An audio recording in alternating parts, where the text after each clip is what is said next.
अपने देश सेवा के सपने को पूरा करने के लिए हो जाइए तैयार, क्योंकि मेजर कलसी क्लासेस लौट आया है अपने ऑफलाइन क्लासरूम प्रोग्राम के साथ, जहां आपको मिलेगा एक्सपर्ट फैकल्टी की guidance, doubt counter facility, special current affair session, physical training और मंथली यूनिट टेस्ट के साथ साथ बेस्ट स्टडी मटेरियल। अपने वर्दी के सपने को कीजिए साकार मेजर कलसी क्लासेस के साथ। आज ही एडमिशन लें और पाएं 2000 का कैशबैक डायरेक्ट एडमिशन लेने पर। और अधिक जानकारी के लिए हमें कॉल करें 9696333333 पर और विजिट करें www.majorkalsiclasses.com पर।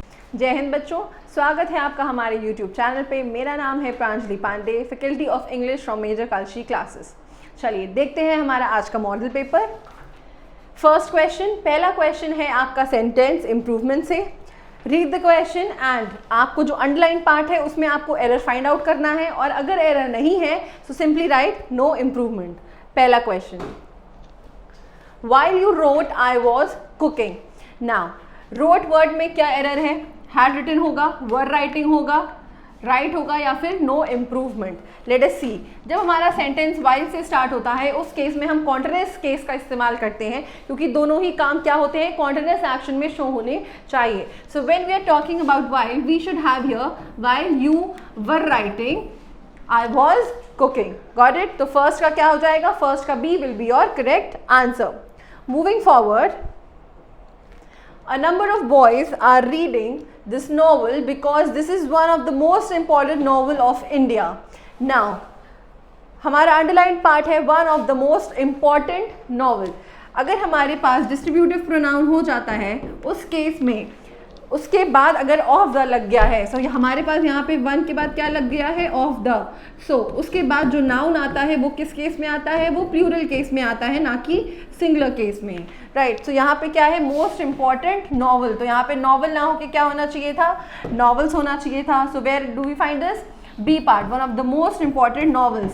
सो सेकेंड का B will be your correct answer. Got it? Moving forward, जो is more adorable of the two siblings. देखिए बच्चों, आपको देखने में ये सेंटेंस बिल्कुल करेक्ट लग रहा होगा, क्योंकि यहाँ पे दो की बात हो रही है और उस केस में हमने किसका इस्तेमाल किया है? मोर का इस्तेमाल किया है। बट अगर कंपैरेटिव डिग्री में ऑफ द का यूज़ आ जाता है, अगर ऑफ द टू का यूज़ आ जाता है कंपैरेटिव केस में, तो उसके साथ उस कंपैरेटिव वर्ड के बाद क्या लगना चाहिए? पहले क्या लगना चाहिए? द आर्टिकल का इस्तेमाल होता है, क्योंकि यहाँ पे क्या हो गया है? Of the to. सो इसलिए हमने यहाँ पे मोर वर्ड से पहले द आर्टिकल का इस्तेमाल किया है, that is needed. So third का A will be the correct option, जो is the more adorable of the two siblings. Got it? Next, आगे बढ़ते हुए, then we have spotting error. Now you have to spot the error. Error किस part में है? A, B, C या फिर D? She asked a rather difficult question. तो यहाँ पे एरर क्या हो जाएगा बच्चों? जब भी रैदर के बाद एक एडजेक्टिव का इस्तेमाल होता है तो उस केस में रैदर प्लस एंड उसके बाद एक एडजेक्टिव और उसके बाद एक नाउन, ये स्ट्रक्चर फॉलो होता है। बट यहाँ पे जो अ लगा है वो रैदर से पहले लगा है, दैट इज एब्सोल्युटली रॉन्ग। तो यहाँ पे क्या होना चाहिए? She asked rather a difficult question. So आपका एरर फोर्थ में किस पार्ट में है? फोर्थ के B part is your error. I hope आपको ये एक्सप्लेनेशन क्लियर हो गई होगी। Next question number 5, Myself and Ramanujam will take care of the function on Saturday. You have to find out कि एरर आपके किस पार्ट में है, और अगर एरर नहीं है so no error. So myself and Ramanujam, as you can see here, यहाँ पे क्या है? रिफ्लेक्सिव प्रोनाउन का इस्तेमाल हुआ है। कभी भी हमारा सेंटेंस रिफ्लेक्सिव प्रोनाउन से स्टार्ट नहीं होता है, हमारा सेंटेंस हमेशा सब्जेक्टिव केस से स्टार्ट होता है। तो myself का सब्जेक्टिव केस क्या हो जाएगा? I. सो फिफ्थ का ए पार्ट हैज एरर, और यहाँ पे माई सेल्फ की जगह पे क्या होगा? आई होगा। I and Ramanujam will take care of the function on Saturday. Got it? Although he is my bosom friend, I can not ask him for money without any vividly reason. देखिए reason यहाँ पे क्या है?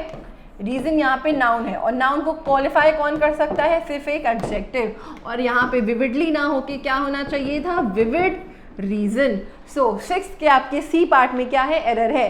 Vividly ना होके वहां पे क्या हो जाएगा? विविड रीजन हो जाएगा। Got it? आगे बढ़ते हैं। Fill in the blanks. This is the cow, the milk of. Fill in the blanks में आपको क्या करना है? जो डैश है आपको उन चारों ऑप्शंस में देखना है कि कौन सा ऑप्शन यहाँ पे फिट बैठ सकता है। This is the cow, the milk of dash is sweet, the milk of which is sweet, the milk of whom is sweet, the milk of who is sweet, या फिर whose इज स्वीट। देखिए ये जो cow है ये क्या है? आपकी नॉन ह्यूमन है, राइट और नॉन ह्यूमन के केस में अगर हमको एक पोजेसिवनेस दिखाना होता है कि क्योंकि यहाँ पे भाई मिल्क की बात हो रही है और वो भी किसके, काऊ की, तो यहाँ पे पोजेसिवनेस की बात हो रही है, राइट। तो जब हम पोजेसिवनेस की बात करेंगे उस केस में हम किसका इस्तेमाल करेंगे, विच का। Got it. आई होप ये सेंटेंस आपको पढ़ने में अजीब लग सकता है but the structure is absolutely correct. This is the cow the milk of which is sweet. Got it. यहाँ पे हु, हुम या फिर हुज नहीं आएगा, यहाँ पे विच आएगा। 7th का A is your correct answer. Moving forward, dash his homework he went to the market. देखिए बीइंग फिनिश्ड, हैविंग फिनिश्ड या फिनिश्ड, दोनों ही सेंटेंसेस हमको किस केस में शो हो रहे हैं, कंप्लीटेड पास्ट एक्शन में शो हो रहे हैं। सो जब भी कंप्लीटेड एक्शन की बात आती है उस केस में हम परफेक्ट पार्टिसिपल का इस्तेमाल करते हैं and that is your having finished his homework he went to the market. So 8th ka B will be your correct answer. Got it. Now next, I ran dash John yesterday and it was a pleasant surprise. I ran by John yesterday, I ran off John yesterday, I ran beside John yesterday या फिर I ran into John yesterday. देखिए I ran by का मतलब होता है to cross या फिर next we have I ran dash John yesterday and it was a pleasant surprise. I ran by John yesterday, I ran off John yesterday, I ran beside या फिर I ran into. I ran by होगा नहीं, ठीक है। I ran off का मतलब होता है किसी से दूर भागना। I ran beside का मतलब होता है to go closely या फिर to run fast, to go fast। I ran into का मतलब होता है to collide या फिर टकरा जाना, ठीक है।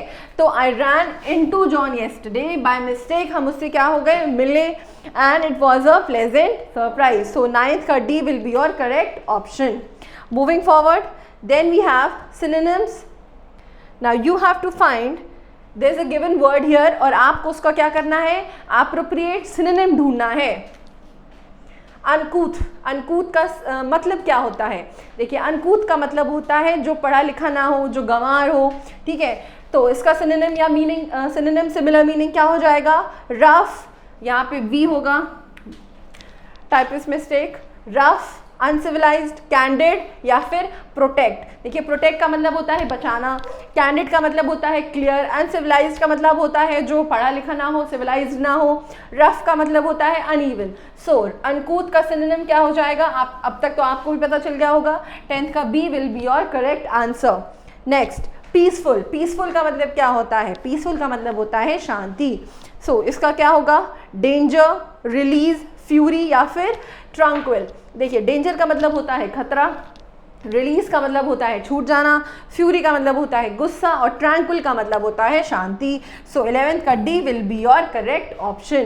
10th का बी एंड 11th का D are your correct answers. Then we have antonym, आपको ढूंढना है इसका ऑपोजिट मीनिंग। वर्ड दिया है करेज और करेज का मतलब होता है बहादुर। Let us see to our options, bravely, fear, cowardice या फिर वीकनेस। देखिए ब्रेव तो इसका क्या हो जाएगा, सिनोनिम ही हो जाएगा। Got it. इसका ऑपोजिट क्या हो जाएगा, कावर्डाइज। कावर्डाइज का मतलब होता है डरपोक, तो बहादुर का ऑपोजिट क्या होना चाहिए, डरपोक होना चाहिए। सो 12th का C will be your correct answer. Spelling error, बच्चों आपको क्या करना है, आपको यहाँ पे स्पेलिंग्स देखनी है and you have to find out कि इसमें से कौन सी स्पेलिंग क्या है, गलत है। 13th, एडिक्टेड, इम्प्रूवमेंट, ड्राइंग या फिर इंटरेस्टिंग, इनमें से कौन सी स्पेलिंग गलत है, एडिक्टेड की स्पेलिंग बिल्कुल सही है, इम्प्रूवमेंट की भी स्पेलिंग बिल्कुल सही है, ड्राइंग की भी स्पेलिंग बिल्कुल सही है। The incorrect spelling is interesting, इसमें डबल आर नहीं होता है। What will be the correct spelling, INTERESTING। 13 का D will be your correct answer. Next आगे बढ़ते हैं। अप्रिसिएशन, अप्रिसिएशन का मतलब क्या होता है, किसी को अप्रिशिएट करना, मोटिवेट करना। फ्लैटन, एंड्योर या फिर valuable.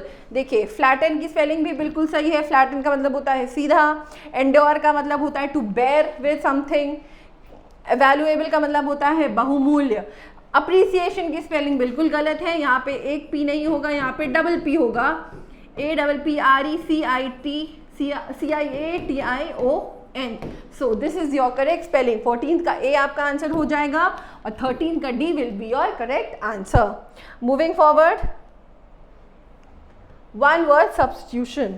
Now one word substitution है, आपके पास सेंटेंस दिया हुआ है और आपको उसी के अकॉर्डिंग अपने चारों ऑप्शंस, चौथा ऑप्शन कहाँ गया भाई, चौथा ऑप्शन है ornithology. I will write it down here only for you.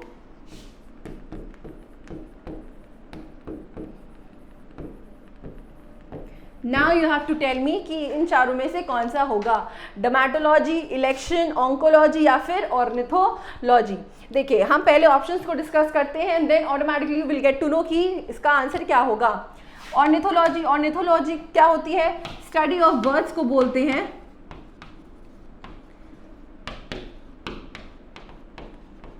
Study of birds is known as ornithology, got it. Then we have oncology, oncology क्या होती है, study of cancer, study of cancer को बोलते हैं oncology.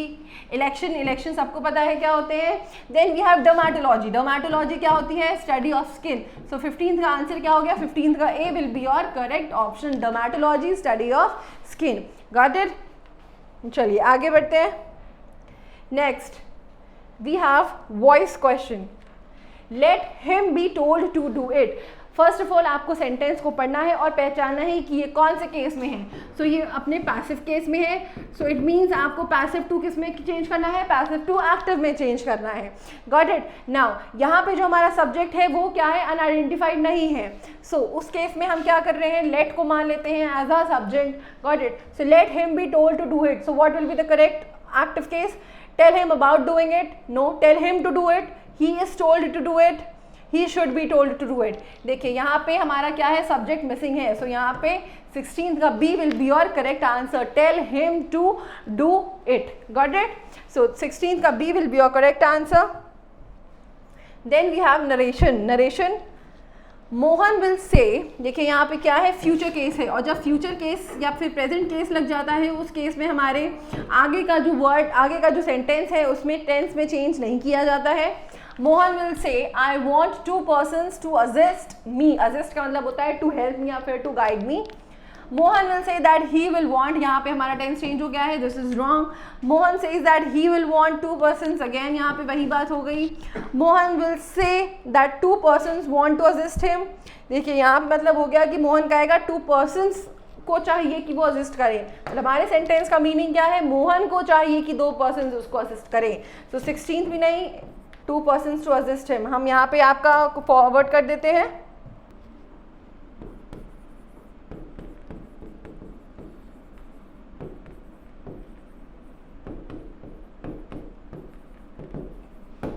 Now you tell, read the question and tell me. As I told you earlier कि यहाँ पे tense में चेंज नहीं होना चाहिए, टेंस में चेंज नहीं होना चाहिए, और यहाँ पे तो मीनिंग ही चेंज हो गई। सो करेक्ट ऑप्शन क्या हो जाएगा, D will be your correct option. Mohan will say that he wants, अब देखिए क्योंकि यहाँ पे ही सिंगुलर है इसलिए वर्ब भी क्या आया है, सिंगुलर आया है। He wants 2 persons to assist him, बाकी हमने टेंस में या टाइम वर्ब में कोई भी चेंज नहीं किया है। और यहाँ पे आई के साथ वांट आया है क्योंकि आई के साथ जो वर्ब आता है वो प्लूरल ही आता है, गॉट इट। और यहाँ पे मी प्रोनाउन जो चेंज हुआ है वो किसके अकॉर्डिंग चेंज हो गया है, मोहन के अकॉर्डिंग चेंज हो गया है। आई होप आपको ये क्लियर हो गया होगा। 17th का D will be your correct option.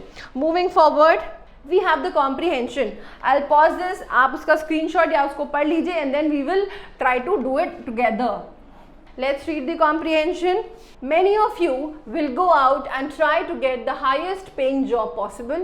See, this is human nature. We want the highest paid job for us, right? Regardless of the industry, regardless of the opportunity, regardless of the service or product the company may provide. See, when we get good paid amount from any company, so at times we tend to ignore that what product they are producing, या वो जो काम कर रहे हैं वो ethical है कि नहीं है, अनएथिकल है। हमारा अगर पेड गुड है, हमारा जो पे है वो अच्छा है, so we take ignore these things, right. If you chase money it may catch you, अगर हम पैसे के पीछे भागेंगे अल्टीमेटली वो क्या कर लेगा, हमको जकड़ लेगा। And if it catches you you will B for ever its slave, और अगर एक बार उसने हमको पकड़ लिया तो हम हमेशा के लिए पैसे के क्या हो जाएंगे, गुलाम हो जाएंगे। This is what this passage wants to tell us. By letting money pursue you but never catch you, you will always be its master. So best तरीका क्या है, let money follow you but never be able to catch you. Money को follow करने दीजिए but उसको कभी पकड़ने मत दीजिए, and at that case you will always be its master.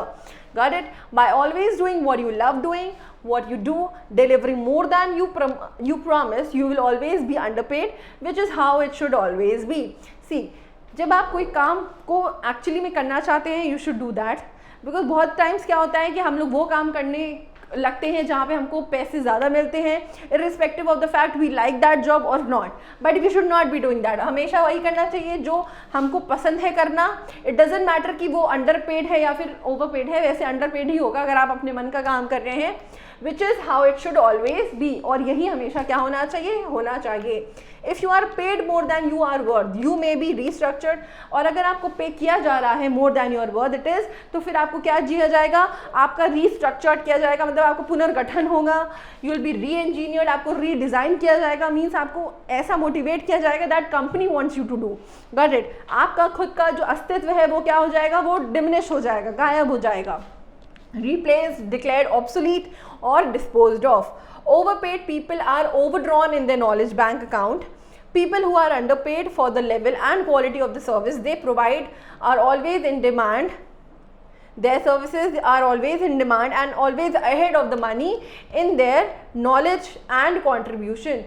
देखिए, दोज हु आर अंडरपेड उनकी वैल्यू हमेशा क्या होती है, ज़्यादा होती है, उनकी डिमांड हमेशा ज़्यादा होती है, ठीक है, और उनकी जो नॉलेज होती है वो ऑफकोर्स हमेशा क्या होगी, इन कंपैरिजन ज़्यादा होगी। So money and opportunity are always chasing them. So money and opportunity दोनों क्या करते रहते हैं, उनको चेज करते रहते हैं। Instead of the person chasing them, the person will not chase money and opportunity. Money and opportunity will chase the person. So it's better to be underpaid and to do, you love your job what you are doing, it's better कि आप अपने को underpaid ही रखिए और जो आप करना चाहते हैं वही करिए than to be overpaid और आप एक burden लेके काम करें। चलिए, आई होप आपको ये पैसेज का जो पूरा थीम है वो समझ में आ गया होगा। Now let us move over to our questions. पहला question, What does regardless of mean? Regardless of का मतलब क्या हो जाता है, regardless of का मतलब हो जाता है taking into consideration या फिर taking into account। तो regardless मतलब without taking into consideration। so यहाँ पे क्या होना चाहिए, without guarding oneself, no, with less respect, no, without taking into account। so यहाँ पे क्या हो जाएगा, regardless of means बिना उसको ध्यान दिए। यहाँ पे हमने फर्स्ट पैराग्राफ में ये regardless of देखा था ना, रिगार्डलेस ऑफ द अपॉर्चुनिटी मतलब बिना देखे कि अपॉर्चुनिटी क्या है, रिगार्डलेस ऑफ द सर्विस और द प्रोडक्ट कंपनी में प्रोवाइड, कि बिना ये ध्यान दिए कि भाई वो क्या कर रहे हैं, एथिकल है कि नहीं एथिकल है। तो इन सब चीज़ों को क्या कर रहे हैं, इग्नोर करते हुए हम क्या देख रहे हैं, सिर्फ पैसा देख रहे हैं। सो what will be the correct answer, 18th का C will be your correct option, without taking into account। regardless of का मतलब हो गया without taking into consideration या ignoring the fact। ठीक है, next we have 19th question, what do people look for in the highest paying job? लोग highest paying job में क्या ढूंढते हैं बताएं, मनी एंड अपॉर्चुनिटीज ढूंढते हैं, अपॉर्चुनिटीज और सर्विस बेनिफिट्स ढूंढते हैं, या फिर नथिंग बट अ ह्यूज पे पैकेट, या फिर पावर एंड प्रेस्टीज। देखिए, in general people look for the money thing, right? They want that whatever they are doing they should be the paid highest for that। देखिए, opportunities तो of course होनी चाहिए, but this is the major factor which people pay into consideration. बाकी opportunities हो ना हो, that is the second thought, the money case is always the first. So what do people look for in the highest paying job? Nothing but a huge pay packet। Huge pay packet को वो ज़्यादातर consider करते हैं। How can one be a master of money? देखिए, master of money कैसे बना जा सकता है, let it chase you but never catch you. उसको चेस करने दीजिए बट कभी उसको कैच करने मत दीजिए। Letting money pursue the individual, allowing working only for money, A option, खाली पैसे के लिए काम करना, बिल्कुल नहीं, then you can not be the master. आप क्या बन जाएंगे, स्लेव बन जाएंगे। Letting money pursue the individual, money क्या इंडिविजुअल को ओवर पावर करके आप उसके मास्टर बन सकते हैं, बिल्कुल नहीं। Pursuing money and craving for more. Moving over to the next question, How can one be a master of money? How can one be a master of money? Money का master कैसे बना जा सकता है, by letting it to pursue you but never it maybe catch you।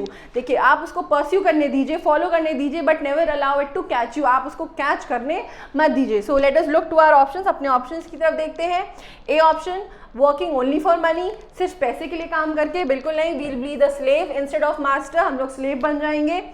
Letting money pursue the individual, money को सिर्फ individual को क्या करने दीजिए, फॉलो करने दीजिए। Pursuing money and craving for मोर, आप मनी को परस्यू करिए और ज़्यादा की मांग करिए, again you will be a slave. Owing many industries and states, this is again a wrong option. So 20th का B will be your correct option. So I hope आपको ये पैसेज और रेस्ट ऑफ द क्वेश्चन समझ में आ गए होंगे। Thank you everyone, keep watching, जय हिंद। आपकी बेस्ट फ्रेंड किताबें होती हैं जो आपका करियर बनाती हैं और आपके ड्रीम्स को पूरा करती हैं। इसलिए मेजर कलसी क्लासेस लेकर आया है रक्षा क्षेत्र की सभी परीक्षाओं की संपूर्ण तैयारी के लिए एमकेसी पब्लिकेशन की तरफ से बेस्ट स्टडी मटेरियल, जो कि सेना द्वारा प्रेस्क्राइब्ड लेटेस्ट पैटर्न पर आधारित हैं, जिसमें आपको मिलेगा आसान भाषा में explanation, chapter wise question paper और ढेर सारे क्वेश्चन के कलेक्शंस, ढेर सारे शॉर्टकट और ट्रिक के साथ साथ क्वेश्चन को इजी, मीडियम और हार्ड लेवल में बांटा गया है। लास्ट 5 ईयर के क्वेश्चन को चैप्टर और टॉपिक वाइज मेंशन किया गया है, जो कि आपके 100% सफलता को सुनिश्चित करेंगे। तो देर किस बात की, तो आज ही ऑर्डर कीजिए अपनी डिफेंस प्रिपरेशन की बुक dlp.majorkalsiclasses.com से और कॉल कीजिए 9696330033 पर। जय हिंद एवरीवन, आप सभी का मेजर कलसी क्लासेस के इस ऑफिशियल यूट्यूब चैनल पर बहुत बहुत स्वागत है। मैं विजय मौर्य आपके लिए एग्जाम ओरिएंटेड मॉडल पेपर लेके आया हूँ, जिसका प्रत्येक कॉन्सेप्ट, प्रत्येक फार्मूला जो इसमें यूज होगा वो आपके एग्ज़ाम में ज़रूर मदद करेगा। तो आइए हम लोग चलते हैं मॉडल पेपर पर। आपका मॉडल पेपर में पहला क्वेश्चन है, क्या है, एक 85 सेंटीमीटर लंबे तार को 2 टुकड़ों में इस प्रकार काटा गया है कि एक हिस्से की लंबाई दूसरे के हिस्से की लंबाई की 2/3 है, तो छोटे हिस्से की लंबाई क्या होगी, ये आपको बताना है।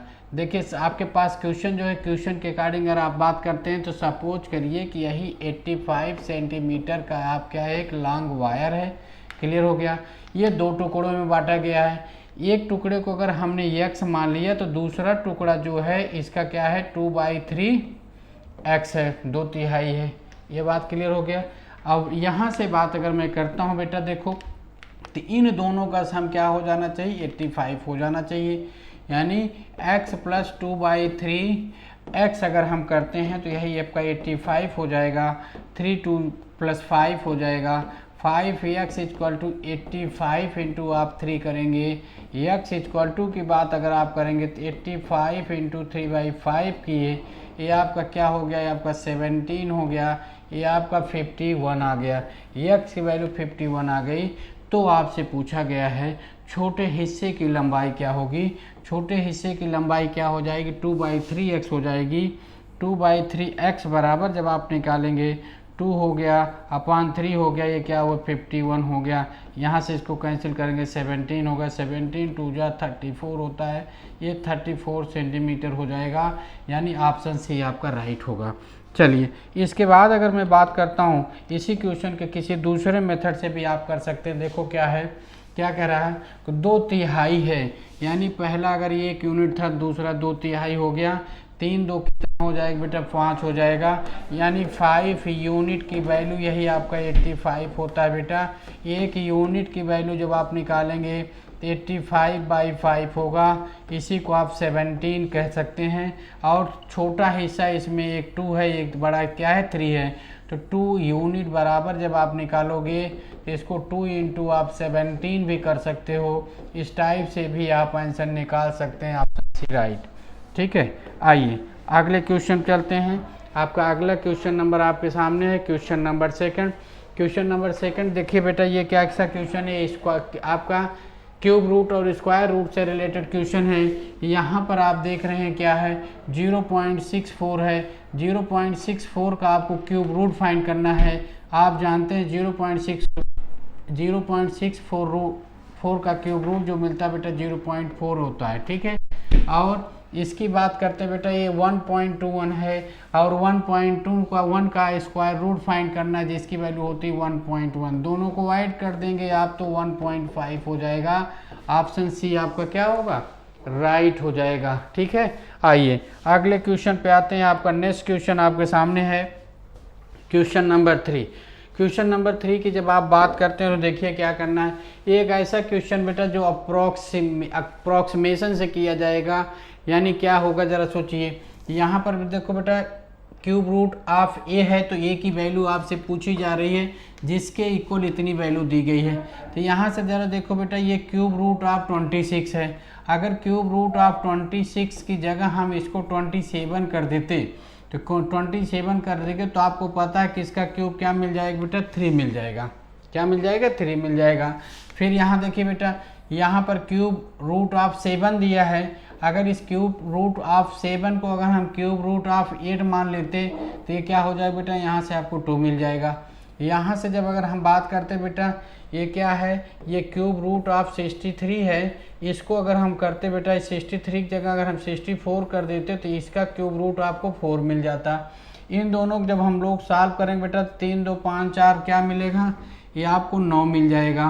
अगर अप्रॉक्सीमेशन की बात मैं करता हूँ बेटा, तो क्यूब रूट ऑफ ए की बात कर रहा है, यानी किसका कर रहा था बेटा, क्यूब रूट ऑफ ए की वैल्यू अगर हमने 9 मान ली, जबकि क्या देख रहे हैं सब में बेटा ये मोर देन है, यानी मोर देन का मतलब एक चीज़ क्लियर होगी, ये वैल्यू जो आप निकाल रहे हैं ये वैल्यू क्या होगी बेटा, जो ये वैल्यू आपकी आएगी ये क्यूब रूट ए की क्या होगी, वो 9 से लेस देन होगी। यानी बेटा अगर ए की वैल्यू आप निकालते हैं लेस देन 9 क्यूब होगी, यानी ए की value less than 9 cube means बेटा क्या हो गया, 7 to 9 हो जाएगा।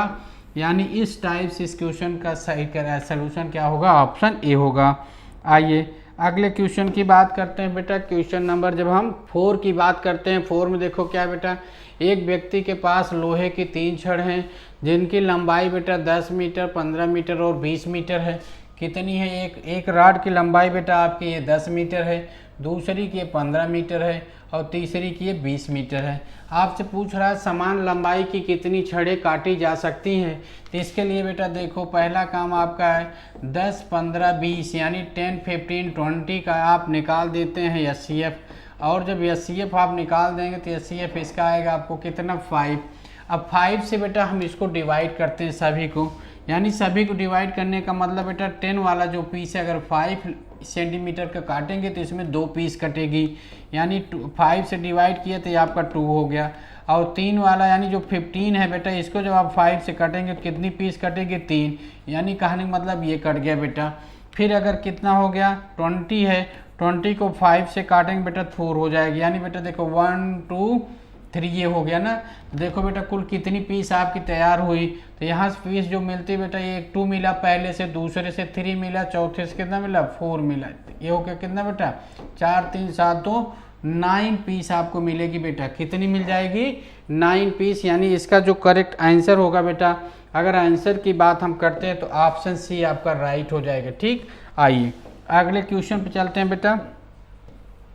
नेक्स्ट क्वेश्चन आपके सामने है क्वेश्चन नंबर 5। क्वेश्चन नंबर 5 में क्या है बेटा, दो संख्याओं का लसापा उनके मासापा का 14 गुना है। तो सीधी सी बात है भाई, लसापा कह रहा है, यानी बेटा एलसीएम जो दिया है वो 14 टाइम ऑफ देयर एचसीएफ दिया हुआ, ठीक है। और उसमें क्या कह रहा है कि अगर एचसीएफ वो बता रहा है बेटा एचसीएफ की वैल्यू अगर 40 है तो, और एक फर्स्ट नंबर भी आपके पास दिया है, फर्स्ट नंबर दिया है 280 दिया है, तो आपसे सेकंड नंबर की वैल्यू पूछ रहा है, सेकंड नंबर की वैल्यू पूछ रहा है। और आप जानते हैं product of first and second value number जो हम निकालते हैं, तो यहाँ देखो बेटा second number is equal to जो हम लिखते हैं, second number is equal to जो हम लिखते हैं बेटा प्रोडक्ट ऑफ लिखते हैं HCF and LCM. HCF and LCM का मतलब देखो बेटा 14 इंटू क्या हो गया, ये 14, और एचसीएफ यहाँ कितना बेटा, कितना है 40 है, ये आपका एलसीएम हो गया। फिर आपका ये आपका एचसीएफ हो गया अपॉन फर्स्ट नंबर यानी 280 हो गया बेटा। ये कैंसिल हुआ, ये कैंसिल हुआ बेटा, ये आपका 7 हो गया, ये आपका 2 हो गया, यानी 40 इंटू 2 मिलता दैट इज 80 हो जाएगा बेटा। यानी जो सेकंड नंबर होगा वो क्या होगा बेटा 80 हो जाएगा। आइए अगले क्वेश्चन पर हम लोग चलते हैं। आपका जो अगला क्वेश्चन बेटा क्वेश्चन नंबर 6 की बात कर रहे हैं हम। क्वेश्चन नंबर 6 में अगर आप देख रहे हैं, एक कक्षा की औसत आयु दिया है बेटा 16 वर्ष। जब 4 लड़के जिनकी औसत क्या दिया है बेटा, 4 लड़के दिए हैं, जिसकी औसत 3 वर्ष 6 माह की थी, कक्षा में जब शामिल किए गए तो औसत उनका कितना हो गया बेटा 15 वर्ष 7 माह हो गया। तो आपसे पूछा गया है, क्या पूछा गया है कि लड़कों के, नए लड़कों के प्रवेश के पश्चात कक्षा में कितने बच्चे हैं। तो चलिए हम लोग बेटा इसको एलिगेशन से थोड़ा सा करने की कोशिश करते हैं। यहाँ पर बेटा देखो 13 ईयर प्लस 6 मंथ है ना, ये आपका दिया है। और दूसरा क्या दिया बेटा 13 ईयर 6 मंथ। दूसरा जो हम लोग देख रहे हैं वो कितना हो गया था 15 ईयर्स 15 ईयर्स बेटा 6 मंथ, यहाँ भी 7 मंथ दिए बेटा, 15 ईयर्स ये 7 मंथ हो गया, ठीक है। इन दोनों का एवरेज दिया है बेटा 16 ईयर्स, कितना दिया 16। इनका बेटा हम लोग डिफरेंस निकाल लेते हैं। तो यहाँ देखो बेटा 7 5 12 यानी 16 में ईयर्स में से इसको माइनस करेंगे बेटा 5 आ जाएगा, यानी 5 मंथ आ जाएगा। और यहाँ से अगर मैं बात करता हूँ बेटा देखो 6 ये हुआ बेटा, 6 महीने ऐड किया तो आपका 14 हुआ, 14 to 16 होता है, यानी 12 + 12 + 6 यानी कितना हो गया 30। ये भी आपका 30 मंथ आ गया, कितना आ गया बेटा 30 मंथ, ये भी 5 मंथ ये भी आ गया। इनका रेशियो जब निकालेंगे बेटा तो 1:2 हमको क्या मिल जाएगा 6 मिल जाएगा। अब यहाँ पर 1:6 मिल जाएगा बेटा, देखो तो यहाँ दिया बेटा, ये जो दिया था 13 वर्ष 6 महीने कितने लड़कों का था, ये 4 लड़कों की बात कर रहा था, यानी 1 यूनिट बराबर बेटा, जब आपका 1 यूनिट बराबर 4 हो गया तो ये कितना है 6 यूनिट था।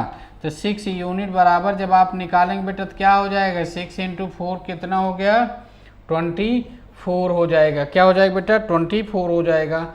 अब इसका आंसर आपसे बताना है बेटा, क्या पूछा गया है 24 हो गया, ये बात आप समझ गए।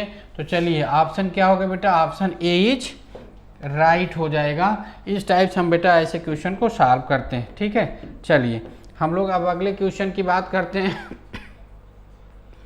क्वेश्चन नंबर क्या है बेटा 7 है। क्वेश्चन नंबर 7 देखो बेटा क्या है, कपड़े के मूल्य में 25% की कमी हुई। 25% की कमी होने का मतलब बेटा मान लो 100 रुपये थी, अगर 25% का कमी हुई इसका मतलब कितना हो गया 75 हो गया।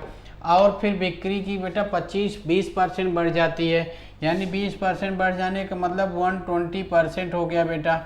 ये 120% ये कैंसिल हो गया बेटा, ये आपका 5 2 हो गया और ये कितना हो जाएगा बेटा 15 हो जाएगा, ठीक है। और ये कितना होगा बेटा, ये आपका 6 हो जाएगा, कितना हो जाएगा ये 6 हो जाएगा, ठीक है।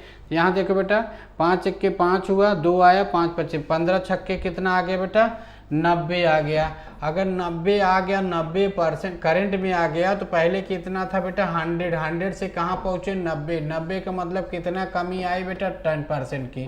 तो यानी सी ऑप्शन आपका क्या हो गया बेटा सही हो गया। आइए अगले क्वेश्चन की बात करते हैं। नेक्स्ट क्वेश्चन आपके सामने बेटा जो दिया है उसकी बात कर लेते हैं हम लोग। एक विक्रेता ने क्या किया बेटा, एक विक्रेता ने अपने वस्तुओं की कीमत लागत मूल्य से 20% अधिक निश्चित किया। यहाँ पर भी देख लो बेटा, अगर हम कहते हैं कि 100% था उसकी लागत सीपी जिसको आप कहते हैं, अगर बेटा वो कितना किया एक +20% ऐड किया, यानी क्या किया बेटा 120 रुपये कर लिया। क्या कर लिया 120, और वो क्या करता है यानी अब 120 रुपये में बेचेगा, लेकिन उसका कॉन्सेप्ट क्या है बेटा अपने लाभ का 5% छोड़ दिया, यानी जो 120 रुपये उसने लिखा है इस पर कितना छोड़ दे रहा 5% का, यानी बेटा 120 इंटू क्या करेंगे आप 95/100 कर देंगे। क्या कर देंगे 95/100 कर देंगे। ये आपका कैंसिल हो गया बेटा, क्लियर। अगर बात मैं करता हूँ बेटा तो 5 2 हो गया, ये भी क्लियर हो गया। ये क्या हो गया बेटा ये 19 हो गया, कितना हो गया 19, ये कितना हुआ बेटा 6 हो गया, 19 छक्का यानी बेटा 114 हो गया।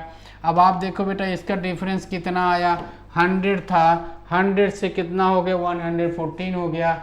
सीधे सीधे इसका आंसर क्या हो गया बेटा 14% हो जाएगा। उसका परसेंटेज ऑफ प्रॉफिट कितना हो गया बेटा 14%, यानी ऑप्शन डी सही हो गया। चलिए अगले क्वेश्चन की तरफ हम लोग चलते हैं। क्वेश्चन नंबर आपके पास क्या 9 है।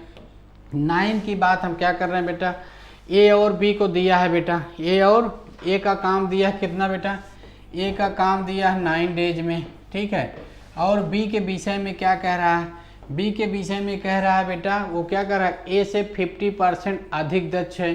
50% अधिक दक्ष होने का मतलब क्या हुआ बेटा, अगर ये कितना था, अगर ये 100% देता था ए तो 9 दिन में करता था, इसका 150% का मतलब क्या हुआ बेटा ये 50% हो गया, ठीक है। अगर इसकी बेटा हम दक्षता की बात करते हैं तो क्या हो गया 3/2 हो गया। यहाँ से थोड़ा सा हम लोग इस क्वेश्चन को समझते हैं बेटा, याद रखना ए और बी हो बेटा, जब एफिशिएंसी की बात कर रहे हैं अगर ए की बी की एफिशिएंसी क्या है बेटा ए से ज़्यादा है, इसकी 2 है तो इसकी कितनी है एफिशिएंसी, ये है बेटा कितना एफिशिएंसी है इसकी 2 है तो इसकी क्या है 3 टाइम्स है। तो इनका जो टाइम लगता है बेटा वो क्या होता है, एफिशिएंसी का रिवर्स हो जाता है, यानी 3:2 का हो गया। और 3:2 का होने का मतलब समझना बेटा, ये जो है 3 यूनिट की बात कर रहा है, तो यही 3 यूनिट वर्क को 9 डेज में करता है। कितना बेटा 9 डेज में करता है। तो 1 यूनिट की बात करेंगे तो कितना हो जाएगा 3 डेज आ जाएगा। और 1 यूनिट जब 3 डेज में आ जाएगा तो 2 यूनिट इसको करना है, किसको बी को करना है, तो 2 × 3 बेटा क्या आ जाएगा 6 डेज आ जाएगा। ये आपका ऑप्शन सी सही होता है। चलिए अगले क्वेश्चन पे चलते हैं हम लोग। क्वेश्चन नंबर आपका है 10 में क्या बेटा क्या है, एक वृत्त की त्रिज्या आपको ज्ञात करना जिसका क्षेत्रफल 6 सेंटीमीटर और 8 सेंटीमीटर की त्रिज्या वाले वृत्तों के क्षेत्रफल के योग के बराबर है।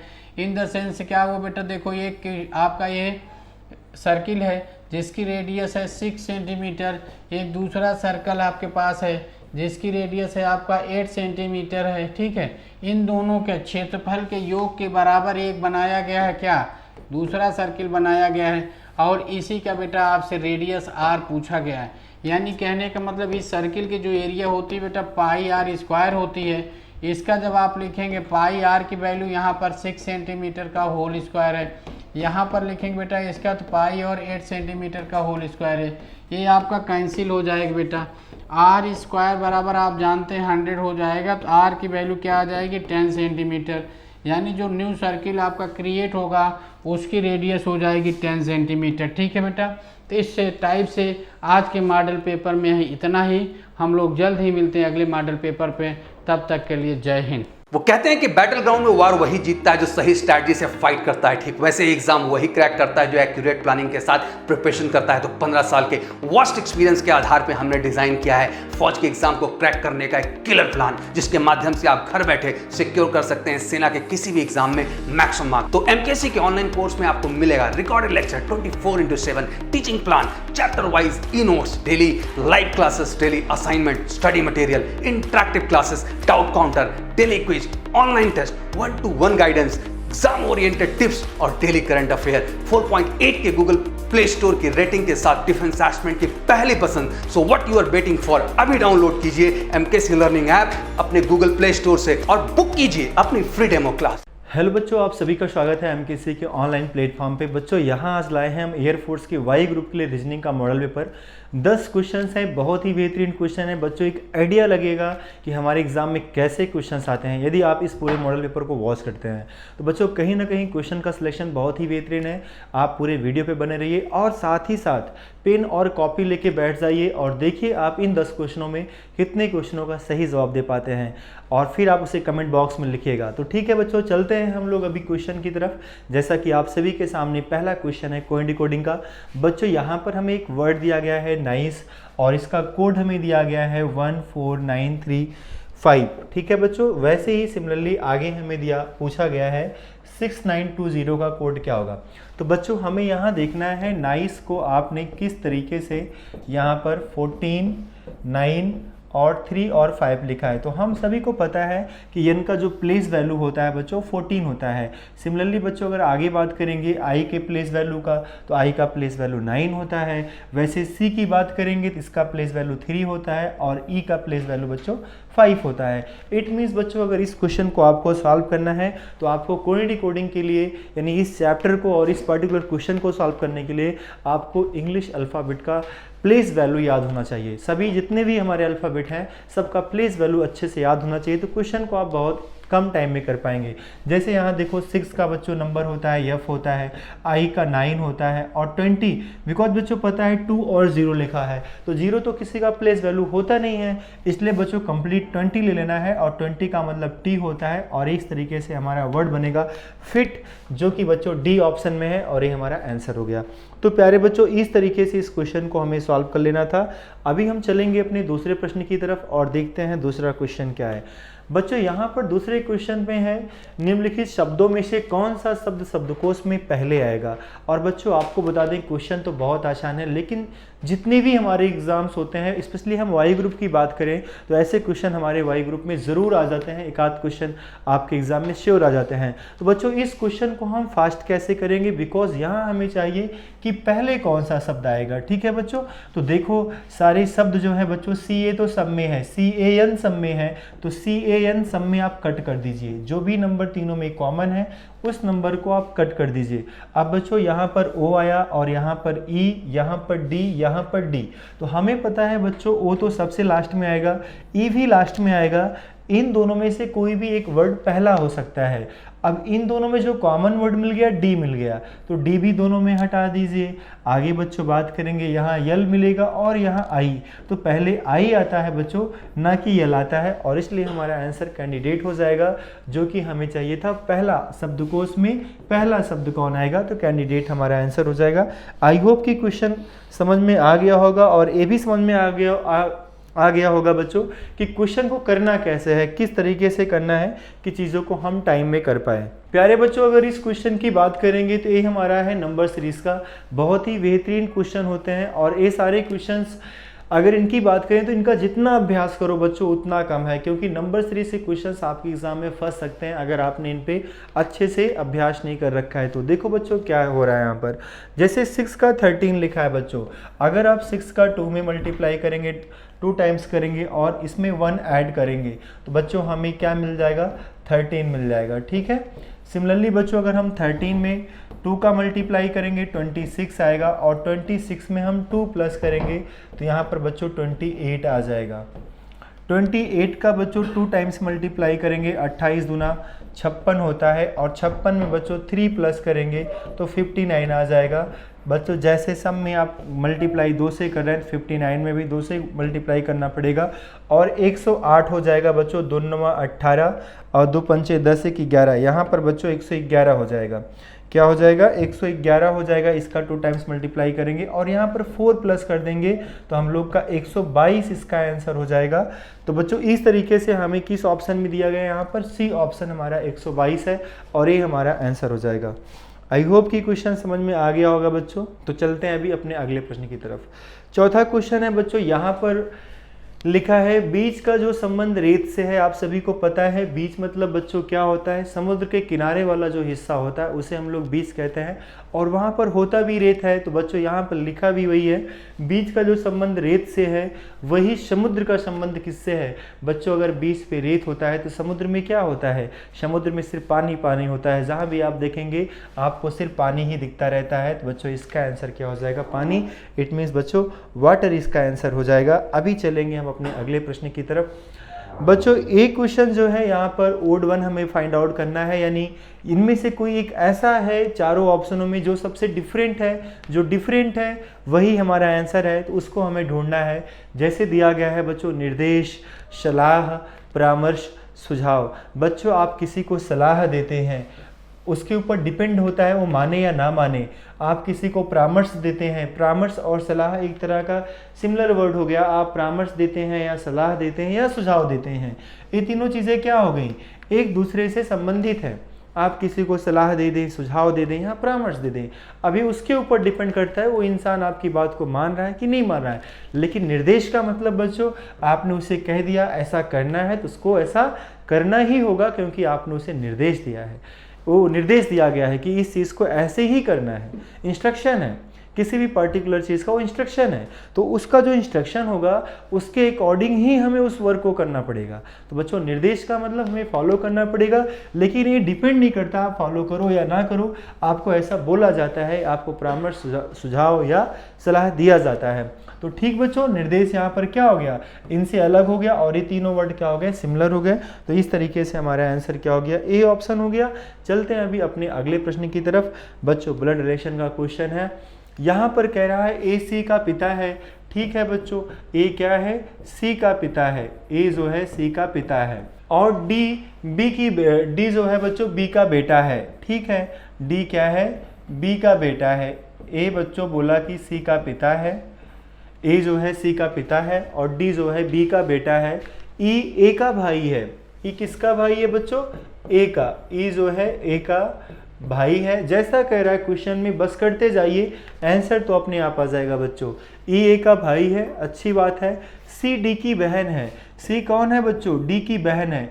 अब एक बात तो कंफर्म हो गया कि अगर सी जो है डी की बहन है बच्चों, तो इनके माता पिता जो होंगे ए और बी होंगे, और ए पिता हो गए। अगर ए पिता है तो बी क्या हो गई? इन दोनों की माँ हो गई, सी की भी और डी की, क्योंकि ये दोनों भाई बहन हो गए। अगर ये भाई बहन है तो इनके माता पिता भी एक ही होंगे। अब अगर ये पिता है तो ये क्या हो गए बच्चों? माँ हो गई। तो हमसे कह रहा है बी का ई से क्या रिश्ता है? तो प्यारे बच्चों, बी का ई से क्या रिश्ता है? ई के भाई की वाइफ है, और भाई के वाइफ को क्या कहते हैं? भाभी कहते हैं। यानी हमारा आंसर हो जाएगा ए ऑप्शन हो जाएगा बच्चों, सिस्टर इन लॉ हो जाएगा। तो बड़े आसान तरीके से क्वेश्चन को कर सकते हैं। ऐसा डायग्राम जब बनाएंगे तो ब्लड रिलेशन के क्वेश्चन को भी आप बहुत कम समय में कर पाएंगे। तो ठीक है बच्चों, अभी 7वां नंबर क्वेश्चन है। यहाँ पर एक चूहा पूर्व की ओर 20 मीटर दौड़ता है। यहाँ पर बच्चों आपसे दिशा पूछी गई है, ठीक है। तो हमने यहाँ पर लिख लिया NESW। बच्चों ये नियम हमने कॉन्सेप्ट में बता रखा है, अगर आप लोगों ने पढ़ रखा होगा तो ये बहुत ही बेजोड़ नियम है। यहाँ पर कुछ नहीं करना होता डायरेक्शन के क्वेश्चन को सॉल्व करने के लिए, जिसके नीचे जो आ जाएगा वैसे हमें लिखते चलना है। जैसे बोला एक चूहा पूर्व की ओर यानी ईस्ट साइड में 20 मीटर दौड़ता है, तो ईस्ट के नीचे हमें यहाँ लिख लेना है 20। ठीक है, आगे बढ़ते हैं। दाएं मुड़ता है तो बच्चों इसका दाएं किधर होगा? इधर इसका दायां होगा, यानी साउथ साइड में दायां होगा, और इधर इसका बायां होगा। दाएं मुड़ता है 10 मीटर जाता है, यानी बच्चों साउथ में गया और 10 मीटर गया। ठीक है, और फिर दाएं मुड़ता है, अगेन बच्चों दाएं जाएगा यानी वेस्ट में जाएगा और 9 मीटर जाएगा।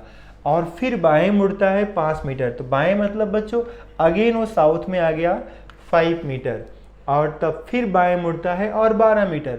अगेन बच्चों बाएं आएगा तो फिर से 12 मीटर हो गया, और अंत में फिर बाएं मुड़ता है। अंत में बाएं मुड़ा तो बच्चों कहाँ आया?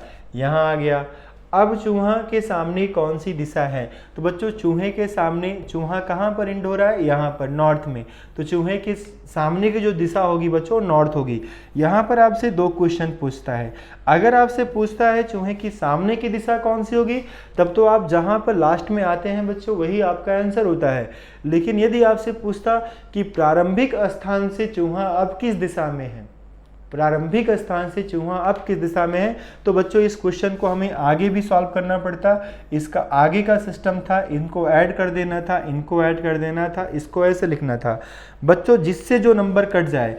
जैसे ईस्ट से वेस्ट करता है, साउथ से नॉर्थ करता है। अगर हम साउथ से नॉर्थ को काटते तो यहाँ पर हमारे पास 9 बचता, और इसको काटते बच्चों यहाँ पर 23 बचता। अब बच्चों हमारा जो आंसर आता वो साउथ ईस्ट आएगा, नहीं तो आप बना के फिगर देख लीजिएगा। और इस तरीके से अगर हमें पूछता है चूहे के सामने कौन सी दिशा है, तो हमें ये सारा वर्क नहीं करना है। हमारा जो भी फाइनली आ जाएगा, जिसके नीचे जो दिशा आ जाएगी उसके सामने जो भी दिशा होगी, लास्ट में क्या आया? 6 आया बच्चों, 6 आया। तो जिसके नीचे पहुँचेंगे उसके सामने का जो दिशा होगा वही हमारा आंसर होगा। इट मीन्स हमारा आंसर बच्चों नॉर्थ हो जाएगा, और हमारा आंसर क्या हो गया? उत्तर, यानी बी ऑप्शन हो गया। बच्चों अगले प्रश्न की तरफ चलेंगे, यानी 8वां प्रश्न है। बहुत ही बेहतरीन क्वेश्चन है बच्चों। यहाँ है एक पंक्ति में बैठे एक पैनल के 5 सदस्य, 5 लोग हैं, पंक्ति में बैठे हैं। 1 हो गया, 2 हो गया, 3 हो गया, 4 हो गया, 5 हो गया। और बच्चों हम सभी को पता है अगर पैनल में है और यहाँ पर इनका मुख के बारे में नहीं बोलता है, दक्षिण में है कि उत्तर में है, तो इस साइड को हमेशा आपको बायां मान के चलना है। जो अपना बायां इसका बायां, जो अपना दायां इसका दायां, ऐसा मान के हमें हमेशा चलना है। यक्स क्यों के बाईं ओर है, तो कहीं भी बैठा दो बच्चों, यक्स को बैठा दिया। क्यों के बाईं ओर है तो एक क्यों के बाईं ओर हो गया। अगर यक्स को इधर बैठा दो तो ये दाईं ओर होता। यक्स कहाँ हो गया बच्चों? क्यों के बाईं ओर हो गया। किंतु पी के दाईं ओर है। यक्स जो है बच्चों क्यों के तो बाईं ओर है, लेकिन पी के दाईं ओर है। ठीक है, पी के दाईं ओर है। वाई क्यों के दाईं ओर है बच्चों, वाई कहाँ है? क्यों के दाईं ओर है, तो क्यों के दाएं क्या हो गया? इधर हो गया। वाई यहाँ बैठ गया, वाई क्यों के दाईं ओर है। किंतु जेड के बाईं ओर है, तो प्यारे बच्चों एक पॉइंट और बनाना पड़ेगा ताकि जेड को यहाँ बैठा सकें, और ये जेड के बाएं हो जाएगा। अब वाई जो है क्योंकि तो बाईं ओर है, लेकिन जेड के वाई जो है बच्चों क्योंकि तो दाईं ओर है लेकिन जेड के बाईं ओर हो गया। इस पॉइंट को यहाँ से हटा दीजिएगा।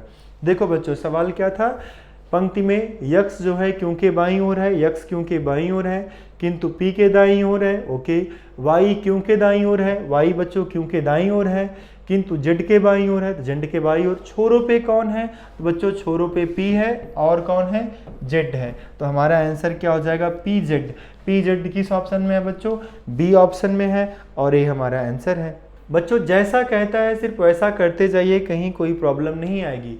किसी महीने के तीसरे सोमवार अगले दिन, तीसरे सोमवार के अगले दिन 16 तारीख पड़ती है, यानी बच्चों 16 तारीख को मंगलवार है। कहने का मतलब क्या हुआ, तीसरे सोमवार का अगला दिन जो है वो मंगलवार है। ठीक है, तीसरे सोमवार के अगले दिन 16 तारीख है। तो बच्चों देखो ना, इसका मतलब जो तीसरा सोमवार रहा होगा, तीसरे सोमवार 15 तारीख को रहा होगा। अगर अगला दिन 16 तारीख है तो तीसरा सोमवार किस तारीख को रहा होगा, 15 तारीख को रहा होगा। और तो 5वें सोमवार के एक दिन पूर्व। बच्चों ये तीसरा सोमवार है, ये कौन सा सोमवार है, तीसरा है। तो 5वां सोमवार 14 दिन बाद आएगा, क्योंकि हर 7 दिन बाद वही दिन आ जाता है। 7 जोड़ेंगे और फिर 7 जोड़ेंगे, तो हम डायरेक्टली 14 ऐड कर देते हैं। इट मीन्स बच्चों 29 को जो होगा इस दिन हमारा 5वां सोमवार होगा। कौन सा सोमवार होगा, 5वां सोमवार होगा। और इसके एक दिन पूर्व कौन सी तारीख थी, तो एक दिन पहले मतलब बच्चों 28 तारीख थी, एक माइनस कर देंगे, 28 हमारा आंसर हो जाएगा। एक दिन पूर्व कौन सी तारीख थी, 28 तारीख थी। बच्चों आज का ये लास्ट प्रश्न है, यहाँ पर इनको हमें क्रम में दर्शाना है। जैसे मकान है, सड़क है, कमरा है, कस्बा है, ज़िला है। तो बच्चों सबसे पहले क्या आया, सबसे पहले एक कमरा आया, एक छोटी इकाई हो गई कमरा, जो कि सम में है। ठीक है, कमरे के बाद बच्चों इस कमरा कहाँ होगा, ये मकान में होगा। तो 3 के बाद एक आया बच्चों, पहला ऑप्शन तो हमारा वैसे ही कट गया। कमरे के बाद बच्चों मकान आ गया। अब मकान कहाँ हो सकता है बच्चों, मकान एक कस्बे में होगा, एक कस्बा होगा जहाँ मकान होगा। तो 4 आ जाएगा बच्चों, 3 1 4 बच्चों किस ऑप्शन में है, बी ऑप्शन में है, यही सही है। फिर बच्चों कस्बे के बाद हम सड़क पे आएंगे और सड़क जो है फिर एक ज़िले में आ जाएगा। तो बच्चों इस तरीके से हमारा आंसर क्या हो जाएगा, यहाँ बी ऑप्शन हो जाएगा। तो बच्चों इसी तरीके से ये पूरा कंप्लीट हुआ हमारा आज का सेशन। ये 10 क्वेश्चन बच्चों सारे क्वेश्चंस इंपॉर्टेंट थे, ऐसे ही क्वेश्चंस आपके वाई ग्रुप में आते हैं। तो बच्चों आई होप कि सारे क्वेश्चंस क्लियर हुए होंगे। आप सभी बच्चों को जय हिंद, मिलते हैं नेक्स्ट वीडियो में। जय हिंद बच्चों। अपने देश सेवा के सपने को पूरा करने के लिए हो जाइए तैयार, क्योंकि मेजर कलसी क्लासेस लौट आया है अपने ऑफलाइन क्लासरूम प्रोग्राम के साथ, जहां आपको मिलेगा एक्सपर्ट फैकल्टी की guidance, doubt counter facility, special current affair session, physical training और मंथली यूनिट टेस्ट के साथ साथ बेस्ट स्टडी मटेरियल। अपने वर्दी के सपने को कीजिए साकार मेजर कलसी क्लासेस के साथ। आज ही एडमिशन लें और पाएं 2000 का कैशबैक डायरेक्ट एडमिशन लेने पर। और अधिक जानकारी के लिए हमें कॉल करें 9696333333 पर और विजिट करें www.majorkalsiclasses.com पर। तो बहुत बहुत स्वागत है प्यारे बच्चों मेजर कलसी के परिवार में बच्चों। और आइए आज हम लोग वाई ग्रुप का एक मॉडल पेपर कर रहे हैं बच्चों, और मॉडल पेपर के जीके के 10 क्वेश्चन हम लोग देख लेते हैं। और 10 क्वेश्चनों को आइए हम लोग चलिए शुरुआत करते हैं। तो प्यारे बच्चों पहला क्वेश्चन क्या है, यहाँ पे आपको दिख रहा है, जो फर्स्ट क्वेश्चन आपके स्क्रीन पे दिख रहा है, जयपुर शहर की स्थापना की थी। तो जयपुर शहर की स्थापना की थी, तो 4 ऑप्शन है, जय सिंह प्रथम, जय सिंह द्वितीय, मान सिंह, इनमें से कोई नहीं। तो founder of Jaipur city was. तो बच्चों ये जयपुर शहर की स्थापना पूछा जा रहा है हमसे, और इसमें जयपुर जो शहर था उसकी स्थापना करने वाले थे यहाँ पे जय सिंह द्वितीय। तो यहाँ बी ऑप्शन आपका क्या हो जाएगा भाई, करेक्ट हो जाएगा बी ऑप्शन। तो बच्चों बी ऑप्शन हमारा यहाँ पे सही हो जाएगा, जय सिंह द्वितीय। तो ये बच्चों जयपुर शहर, ये आप जानते हैं कि जयपुर शहर जो है, अगर मैं और कुछ बातें करूं जयपुर शहर से संबंधित, और ये जो राजा जय सिंह द्वितीय थे इनसे संबंधित अगर बातें करूं, तो बच्चों जयपुर जो शहर था यह आज जानते हैं कि यह राजस्थान की कैपिटल है जयपुर। इसकी स्थापना इन्होंने किया, यानी कि सवाई राजा जो जय सिंह द्वितीय थे। और बच्चों ये जयपुर जो है इसको पिंक सिटी के नाम से भी हम जानते हैं। और जय सिंह द्वितीय ने 5 जगह बच्चों, 5 जगह, कितनी जगह भाई, 5 जगह उन्होंने जंतर मंतर की स्थापना की थी, जंतर मंतर। और ये जंतर मंतर की स्थापना बच्चों उन्होंने किया था, बनवाया था। और ये क्या है भाई, एक वेधशाला था, तो वेधशाला था, उसी को जंतर मंतर कहते हैं बच्चों। और यह कहाँ कहाँ था, एक तो दिल्ली में था, एक दिल्ली में, एक जयपुर में था बच्चों, एक जयपुर में हो गया, और एक अगर हम देखें तो उज्जैन में भी था, उज्जैन में, मथुरा में भी था, वाराणसी में भी था। तो ये 5 जगह थे वाराणसी। तो 5 जगह बच्चों यहाँ पे क्या था कि इन्होंने जंतर मंतर बनवाए थे। तो कई बातें यहाँ पे ध्यान रखिएगा कि जयपुर शहर की स्थापना जयसिंह द्वितीय ने किया, और बच्चों इसे हम पिंक सिटी के नाम से भी जानते हैं। और ये इन्होंने जयसिंह ने द्वितीय ने जंतर मंतर 5 जगह बनवाए थे। एक दिल्ली हो गया, एक आपका जयपुर हो गया, एक आपका उज्जैन हो गया, एक आपका मथुरा हो गया, और एक आपका वाराणसी हो गया। तो ये इसका तो प्रश्न का जो था बच्चों उसके अकॉर्डिंग बी हमारा करेक्ट आंसर होगा। चलिए मूव करते हैं हम लोग नेक्स्ट क्वेश्चन की तरफ, और नेक्स्ट क्वेश्चन बच्चों हमारा क्वेश्चन नंबर 2। और ये प्यारे बच्चों सेकंड क्वेश्चन देखिएगा, निम्नलिखित में से कौन सा मौलिक अधिकार नहीं है। तो बच्चों 4 ऑप्शन आपके सामने, समानता का अधिकार, स्वतंत्रता का अधिकार, शोषण के विरुद्ध अधिकार, और देखो डी ऑप्शन दिया है संपत्ति का अधिकार। तो यहाँ बच्चों हमारा अगर करेक्ट ऑप्शन देखें हम तो करेक्ट ऑप्शन हमारा कौन सा हो जाएगा, हमारा यहाँ ऑप्शन हो जाएगा बच्चों डी ऑप्शन करेक्ट हो जाएगा, संपत्ति का अधिकार। बच्चों एक्चुअली में क्या हुआ, जब हमारा संविधान लागू हो रहा था उस समय हमारे पास मूल संविधान में 7 मूल अधिकार थे। कितने थे?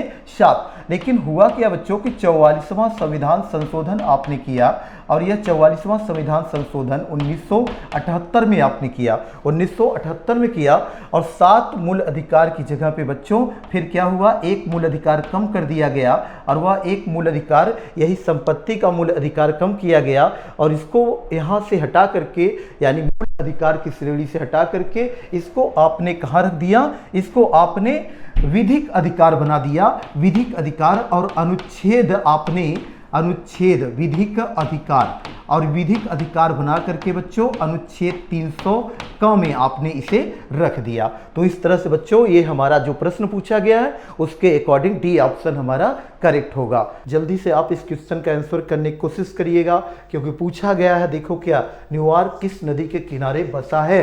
तो न्यूयॉर्क किस नदी के किनारे बसा हुआ प्यारे बच्चों, तो ये आपको बताना है, और 4 ऑप्शन सीन नदी, हडसन नदी, पोटोमैक नदी, नील नदी। तो which river is New York situated on. तो बच्चों यहाँ पे जो नदी का नाम होगा वो तो हो जाएगा कौन सी नदी, तो आपने सही उत्तर तो तलाश कर ही ली होगा कि ये आपकी हडसन नदी है। हडसन नदी के किनारे न्यूयॉर्क शहर बसा हुआ है। ये न्यूयॉर्क बच्चों यूएसए में है, यूनाइटेड स्टेट ऑफ अमेरिका वहाँ पे है। But United state of America की जो कैपिटल है ना वो आपकी कौन है, वाशिंगटन डीसी। और वाशिंगटन डीसी जो है वो बच्चों पोटोमैक नदी के किनारे है। किस नदी के किनारे है? पोटोमैक नदी के किनारे है। तो यहाँ जो देखो सीन नदी दिख रहा है, ये सीन नदी के किनारे आपका फ्रांस की कैपिटल पेरिस है। और ये नील नदी जो है बच्चों ये मिस्र की जो मिस्र मतलब काहिरा जो है मिस्र में है ना, तो काहिरा जो है ये नील नदी के किनारे है। तो ये जो प्रश्न पूछा गया उसके according option B will be correct. Move on next question, question number 4। Bharat का दक्षिणतम स्थान इंदिरा पॉइंट निम्नलिखित में से कहाँ स्थित है? तो बच्चों where is the southernmost place of India the Indira point situated. तो 4 ऑप्शन आपके सामने हैं। Option A Tamil Nadu, option B Kerala, option C Lakshadweep, option D Andaman Nicobar island. तो आइसलैंड उसको दे दिया है ये ग्रुप आइसलैंड। तो बच्चों यहाँ पे 4 ऑप्शन में कौन सा सही हो जाएगा? क्योंकि आपसे देखो southern most point Indira point पूछा गया है, इंदिरा पॉइंट। और इंदिरा पॉइंट जो है बच्चों यह आप जानते हैं कि अंडमान निकोबार में है, इसलिए आपका ऑप्शन कौन सही हो जाएगा? अंडमान निकोबार, यह आपका सही उत्तर हो जाएगा। क्लियर है एकदम? तो यहाँ पे आपका सही उत्तर अंडमान निकोबार हो जाएगा। और अंडमान निकोबार कहाँ है बच्चों? ये आपका बंगाल की खाड़ी में। कहाँ भाई? बंगाल की खाड़ी में अंडमान निकोबार अवस्थित है। और इसकी राजधानी क्या है अंडमान निकोबार की? पोर्ट ब्लेयर है, पोर्ट ब्लेयर। और यहाँ की सबसे ऊंची चोटी अगर हम देखें बच्चों तो सैडल पीक। कौन सी भाई? Saddle peak. तो ये भी बात आप ध्यान रखिएगा। इंदिरा पॉइंट की बात आई है तो ये तो साउदर्न मोस्ट पॉइंट हो गया ना, ये तो लैंड, लेकिन मेन लैंड में देखा जाए क्योंकि ये द्वीप में है, और द्वीप में यानी ग्रेट निकोबार द्वीप में अवस्थित है। मतलब अंडमान निकोबार में ही एक द्वीप है बच्चों, एक द्वीप है, उसका नाम है ग्रेट निकोबार। ग्रेट निकोबार, तो यह ग्रेट निकोबार वाले पार्ट में ही यह इंदिरा पॉइंट आपका है, ठीक है ना। तो ग्रेट निकोबार में। अब बात बच्चों अगर करें तो हम जैसे आपको ये तो भाई मैंने उस द्वीप में बताया ना साउदर्न मोस्ट पॉइंट, मतलब जो प्रश्न पूछा गया। और अगर हम मुख्य भूमि की देखें ना तो वो कन्याकुमारी है। कन्याकुमारी यह मोस्ट साउदर्न पार्ट हो जाएगा इंडिया का। अगर मेन लैंड की बात करेगा तब, यानी कि मुख्य भूमि की बात करेगा तब आप कन्याकुमारी का नाम लेंगे यहाँ पे, आप इसे जानते होंगे बच्चों। और यही हम अगर नॉर्दर्न पॉइंट देखें, most northern point of India, तो बच्चे इंदिरा कौल है। कौन सा है भाई? इंदिरा कौल। और यही बच्चों अगर हम मोस्ट ईस्टर्न पार्ट देखें इंडिया का तो वह बच्चे आपका किबुथु, ठीक है ना। और यही आपका देखें अगर हम वेस्टर्न पार्ट देखें, most western part of India, तो वह बच्चों आपका कौन सा? गौरमोती। कौन से भाई? गौरमोती। ये आपका गुजरात लोकेशन है इसकी, ठीक है ना। तो चलिए इस बात को भी आप साथ ही साथ ध्यान रखिएगा। मूव करते हैं नेक्स्ट क्वेश्चन बच्चों, और 5 नंबर में क्वेश्चन है आपके सामने। ये देखो, सन 1969 में कितने प्रमुख बैंकों का राष्ट्रीयकरण हुआ था? तो how many banks were nationalized in the year of? तो ये बच्चों इन द ईयर ऑफ 1969 में, उस समय का बात पूछा जा रहा है कि 1969, मतलब उस समय पूछा जा रहा है कि 1969 में आपने कितने कितने बैंकों का आपने राष्ट्रीयकरण किया था, यानी नेशनलाइज किया था। तो बच्चों हमारे देश में क्या हुआ था? हमारे देश में इस समय गवर्नमेंट, हमारे देश में प्रधानमंत्री थी इंदिरा गांधी जी। और इंदिरा गांधी जी ने क्या किया? 1969 में 14 बड़े बैंकों का क्या किया? उन्होंने राष्ट्रीयकरण कर दिया। तो यहाँ पे हमारा option A will be correct. अगर और एक बात देखें तो बच्चों उन्होंने 1980 में 6 बड़े बैंकों का और भी राष्ट्रीयकरण किया था। ये तो भाई 14 बड़े बैंकों का उन्होंने 1969 में किया, 1969 में। और वही देखा जाए 6 फिर से बड़े बैंकों का उन्होंने राष्ट्रीयकरण किया। कब किया भाई? 1980 में किया। चलो आगे हम अगला क्वेश्चन देखते हैं, और ये नेक्स्ट क्वेश्चन बच्चों हम लोगों का आएगा 6 नंबर। ये हुआ डूरंड कप। देखो यहाँ पे पूछा गया है डूरंड कप किस खेल से संबंधित है? तो डूरंड कप बच्चों किस खेल से संबंधित है? तो आप 4 ऑप्शन है आपके सामने। सही ऑप्शन यहाँ पे जल्दी से आप तलाश करिए। तो आपको सही ऑप्शन क्या मिला? फुटबॉल मिला होगा तो ना, तो बी ऑप्शन यहाँ पे करेक्ट हो गया आपका। तो बच्चों प्यारे बच्चों इस बात को समझते रहिएगा कि डूरंड कप भारत में ये फुटबॉल से संबंधित तो है, लेकिन सबसे प्राचीन है। सबसे प्राचीन अगर देखा जाए सबसे पुराना फुटबॉल का खेल ये आपका माना जाता है बच्चों। तब सबसे पुराना ये डूरंड कप, तो सबसे एक तरीके से पुराना टूर्नामेंट, ठीक ना। तो सबसे पुराना टूर्नामेंट ये डूरंड कप का ये आपका होता है बच्चों। तो इसे आप ध्यान रखिएगा। आप ध्यान रखिए कि डूरंड कप का खेल अभी 2021 में इसका नया आयोजन, मतलब ये खेल का आयोजन किया जा रहा है। यानी आप इस बात को ऐसे समझें कि डूरंड कप 2021 का जो आयोजन है यह कोलकाता शहर में अभी हो रहा है। तो 5 से बच्चों स्टार्ट हुआ है। ये जो 5 आपका ये जो सितंबर चल रहा है ना, तो इसी 5 सितंबर से बच्चों ये गेम स्टार्ट होने का था। तो इसी समय से तो डूरंड कप 2021 का आयोजन अभी आपका हो रहा है। कहाँ पे भाई? ये हो रहा है कलकत्ता में, ठीक है ना। तो चलिए 6 नंबर का क्वेश्चन भी आपने आंसर उसका देख लिया कि बी ऑप्शन सही है। चलो नेक्स्ट क्वेश्चन बच्चों हम लोग देखते हैं, और ये 7 नंबर में क्वेश्चन है। इसमें आपका गरबा लोक नृत्य किस राज्य का है? तो गरबा लोक नृत्य बच्चों आपसे पूछा गया है, और गरबा लोक नृत्य के लिए ऑप्शन क्या हो जाएगा सही हमारा? राजस्थान, मणिपुर, गुजरात, असम। तो सी ऑप्शन करेक्ट हो जाएगा। यानी कि ये गरबा कहाँ से भाई? गुजरात से है, ठीक है ना। गरबा हो गया, डांडिया हो गया, ये सब बच्चों गुजरात से संबंधित है। राजस्थान में देखें तो हम लोग बच्चों घूमर, कालबेलिया, ये सब क्या है? राजस्थान के प्रसिद्ध नृत्य की श्रेणी में आते हैं ना। तो चलो असम में आप बिहू जानते हो, असम में होता बिहू फेस्टिवल। तो चलो ये बात भाई। नेक्स्ट अगला क्वेश्चन हम लोग जल्दी से देख लेते हैं बच्चों, और ये 8 नंबर का। तो प्यारे बच्चों हमारे सैंपल पेपर में 10 क्वेश्चन है, और 8वां नंबर का क्वेश्चन हम लोग देख रहे हैं। आंसर इसका भी आप करिए कि देखिए क्या पूछा गया है। नोबेल पुरस्कार पाने वाले प्रथम भारतीय व्यक्ति कौन थे? तो नोबेल पुरस्कार जो पाने वाले पहले भारतीय थे बच्चों वो कौन थे? देखो 1913 में गीतांजलि साहित्य के लिए, कौन सी साहित्य भाई? गीतांजलि साहित्य के लिए जो है पुरस्कार मिला था। और यह पुरस्कार किसको मिला था भाई? नोबेल पुरस्कार। और यह साहित्य का नोबेल पुरस्कार मिला था। कौन से क्षेत्र का बच्चों? साहित्य का नोबेल पुरस्कार, लिटरेचर में मिला था। तो साहित्य का नोबेल पुरस्कार कब मिला था? 1913 की बात है। और ये गीतांजलि के लिए मिला है बच्चों। और ये साहित्य का नोबेल पुरस्कार, क्योंकि गीतांजलि साहित्य के लिए उनको पुरस्कार दिया गया था। तो कौन है इसमें? सही उत्तर हमारा कौन से हो जाएंगे?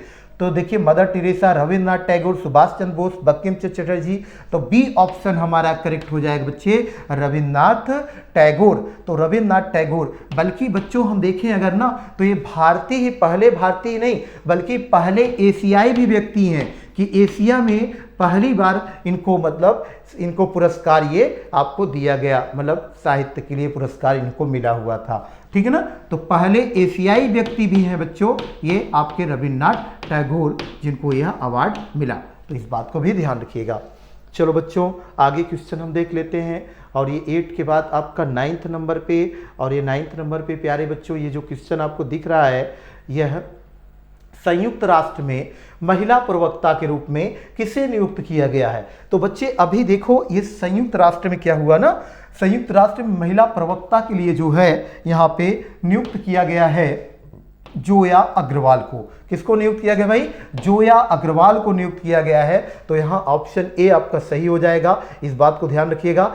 संयुक्त राष्ट्र संघ की बात आई है तो संयुक्त राष्ट्र संघ यानी कि आप यूनाइटेड नेशन ऑर्गेनाइजेशन बोलते हैं बच्चों। इसकी स्थापना की बात करें तो 24 अक्टूबर 1945 को हुआ है बच्चों। इसका मुख्यालय बात करें तो वह आपका न्यूयॉर्क में है। कहाँ है भाई? न्यूयॉर्क में इसका मुख्यालय है। किसका? यूएनओ का। और इसकी स्थापना इस समय हुई है। और यह यूएनओ की 6 बॉडी, इसकी मेन कितनी बॉडी है भाई? 6 बॉडी है ना, 6 बॉडी। ठीक है, तो चलिए इसके आगे बच्चों हम लोग मूव करते हैं। और ये आपका लास्ट क्वेश्चन हो जाएगा। लास्ट क्वेश्चन 10th नंबर पे, ये रहा आपका 10th नंबर पे। तो बच्चों 10 नंबर पे जो क्वेश्चन दिख रहा है, देखो दिख रहा है ना, what is the name of Bangladesh parliament. तो बांग्लादेश की जो पार्लियामेंट है ना, आपसे वो पूछा जा रहा है, बांग्लादेश की जो पार्लियामेंट का नाम है वो क्या हो जाएगा? 4 ऑप्शन है आपके सामने, जातीय संसद, मजलिस, पीपल्स काउंसिल, राष्ट्रीय असेंबली। तो बच्चों यहाँ पे बांग्लादेश की जो पार्लियामेंट का नाम है वो जातीय संसद है। क्या नाम है भाई? जातीय संसद। तो ऑप्शन ए आपका यहाँ पे करेक्ट होगा। चलो हम बांग्लादेश की, वैसे तो आप ढाका इसकी कैपिटल आप जानते ही हैं, ठीक है ना? तो ढाका इसकी कैपिटल है भाई, हमारा पड़ोसी देश है, ठीक है ना?